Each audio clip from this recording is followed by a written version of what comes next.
சொல்றி. என்னடி பேய் பிடிச்சிருது உங்க மருமக சொன்னா போயிடுச்சா? இந்த பேய் எனக்கு பேய் பிடிச்சிருக்குன்னு சொல்லிச்சா? பேய் என்ன சொல்லிச்சுடி? வெட்டியா கேம் விளையாடிட்டு இருக்க என் மருமகளை வேலைக்கு போக சொல்லிச்சுடி. அவ வேலைக்கு சேரணும்னு நினைச்சா கூட அவளை யாரும் சேர்த்துக்க மாட்டாங்களே. ஆமாண்டி.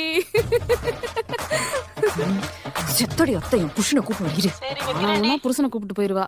ஹே டாரன். என்ன? ஓ நீ இப்படி பேசினா கண்டுக்க மாட்டியா? தோ வரேன் இரு. டாரன்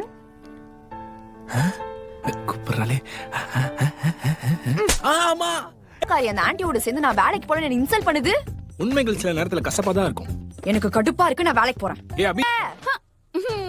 டாரன் இந்த வாயில இருந்து எப்படி இவ்வளவு சத்தம் வருது?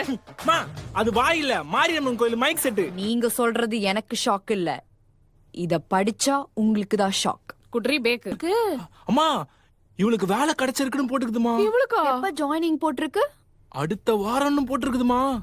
1 week later. உங்களை தவிர பழசா இருக்க பொருளா தூக்கி போடுங்க. நான் வேணா புதுசா ஆர்டர் போடுறேன். அதுக்கு காசு யார் போடுவா? நம்ம இஎம்ஐல கட்டிக்கலாம்.